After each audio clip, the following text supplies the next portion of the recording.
नमस्कार. श्री स्वामी समर्थ. श्री स्वामी समर्थ चरणी वंदन करून आजच्या व्हिडिओला सुरुवात करत आहे. अश्विन महिन्यातील अमावस्येला लक्ष्मीपूजन झाल्यानंतर कार्तिक शुद्ध प्रतिपदेला बलिप्रतिपदा हा दिवस दिवाळी पाडवा म्हणून साजरा केला जातो. असा हा सण पौराणिक महत्त्व असलेला आणि कृषीप्रधान संस्कृतीचं महत्त्व दाखवणारा कार्तिक महिन्याचा हा आरंभ दिन हा अतिशय महत्त्वाचा मानला गेला आहे. तर आपण जाणून घेणार आहोत दिवाळी पाडव्याचे महत्त्व आणि त्याविषयीची परंपरा. तर अश्विन महिन्यातील अमावस्येला लक्ष्मीपूजन झाल्यानंतर कार्तिक शुद्ध प्रतिपदेला बलिप्रतिपदा हा दिवस दिवाळी पाडवा म्हणून साजरा केला जातो. तर ह्या सणाला खूप महत्त्व आहे. सोने खरेदीस प्राधान्य, तसेच सुवासिनीकडून पतीला औक्षण केले जाते.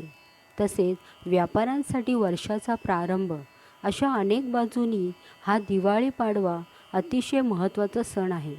तसेच या पाडव्याला पंचरंगी रांगोळीने बळीची प्रतिमा काढून तिचे पूजन केले जाते आणि इडापिडा टळो आणि बळीचे राज्य येऊ अशी प्रार्थना या दिवशी केली जाते. या दिवसाचे आणखी एक वैशिष्ट्य म्हणजे 3.5 मुहूर्तापैकी एक असा हा दिवस अतिशय शुभ मानला जातो. पौराणिक महत्त्व असलेला आणि कृषीप्रधान संस्कृतीचं महत्त्व दाखवणारा असा हा कार्तिक महिन्याचा आरंभ दिन अतिशय महत्त्वाचा मानला गेला आहे. पूर्वापार हा दिवस नव्या सुरुवातीचाच मानला जातो. यंदा 14 नोव्हेंबर रोजी दिवाळी पाडवा आला आहे. तर आपण जाणून घेणार आहोत दिवाळी पाडव्याचे महत्त्व आणि त्याविषयीची परंपरा आणि पौराणिक कथा.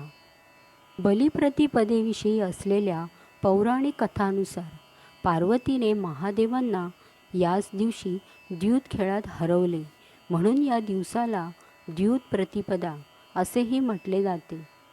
असुरांचा राजा बळी हा भक्त प्रल्हादाचा नातू आणि विरोचनाचा पुत्र होता. राक्षस कुळात जन्म घेऊनही चारित्र्यवान, विनयशील आणि प्रजाहित दक्ष राजा म्हणून बळीराजाची ओळख होती.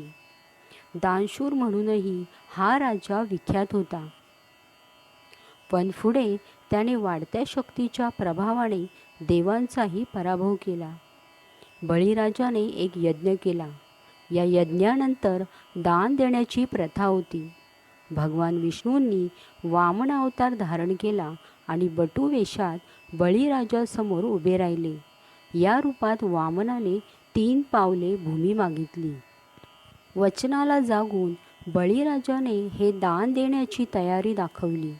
तेव्हा वामन अवतारी विष्णूंनी प्रचंड रूप धारण करीत स्वर्ग आणि पृथ्वी व्यापले. 3रे पाऊल ठेवण्यास जागा शिल्लक न राहिल्याने वचनपूर्तीसाठी बळीराजाने मस्तक पुढे केले. तेव्हा बळीराजाच्या डोक्यावर पाऊल ठेवून वामनाने त्याला पाताळ लोकाचे राज्य बहाल केले. बळीराजा गर्विष्ठ झाला. तरीही सत्वशील, दानशूर या गुणामुळे बळीराजाला पाताळ लोकाचे राज्य बहाल केले आणि वरदान दिले की कार्तिक प्रतिपदेला लोक तुझ्या दानशूरतेची, क्षमाशीलतेची पूजा करतील. म्हणून या दिवशी इडापिडा टळो आणि बळीचे राज्य येवो अशी प्रार्थना या दिवशी केली जाते. अश्विन अमावस्येला करण्यात येणाऱ्या लक्ष्मीपूजनानंतर कार्तिक शुद्ध प्रतिपदा म्हणजेच दिवाळी पाडवा, बलिप्रतिपदा ही व्यापाऱ्यांसाठी आर्थिक हिशोबाच्या दृष्टीने नववर्षाची सुरुवात आहे. म्हणून लक्ष्मीप्राप्तीसाठी लक्ष्मीपूजन करून बळीचे राज्य येवो अशी प्रार्थना या दिवशी केली जाते. आणखी एक महत्त्व म्हणजे आर्थिक हिशोबाच्या दृष्टीने नववर्षाची सुरुवात मानली जाते. लक्ष्मीप्राप्तीसाठी नव्या वह्यांचे पूजन करून व्यापारी वर्ग नववर्षाचा प्रारंभ करतात. जमा खर्चाच्या नवीन वह्या या दिवशी सुरू केल्या जातात. व्यापारी लोक या वह्यांना हळद, कुंकू, गंध, फूल, अक्षता वाहून पूजा करतात. या दिवशी मुहूर्ताने व्यवहारसुद्धा केले जातात. उत्तर भारतात तर या दिवशी गोवर्धन पूजा असते. श्रीकृष्णाच्या किंवा विष्णूच्या देवळात ही पूजा प्रारंभ केली जाते. तसेच या दिवशी देवांना अनेक पक्वानांचा आणि मिठायांचा डोंगर अर्पण केला जातो. म्हणून या सणाला अन्नकूट असेही म्हटले जाते. दिवाळीच्या पाडव्याचं आणखी एक महत्त्व म्हणजे या दिवशी घरोघरी सायंकाळी पाटाभोवती रांगोळी काढून पत्नी आपल्या पतीचे औक्षण करते. पती पत्नीला ओवाळणी स्वरूपात काही भेटवस्तू देतो. या सणाचं आणखी एक महत्त्व म्हणजे विक्रम संवत कालगणनेचा प्रारंभ या दिवशी होतो. उज्जैनीचा राजा विक्रमादित्य याने शंखाचे आक्रमण परतवून लावले, त्यांचा पाडाव केला. त्या विजयाचे प्रतीक म्हणून विक्रमादित्याने विक्रम संवत ही कालगणना सुरू केली.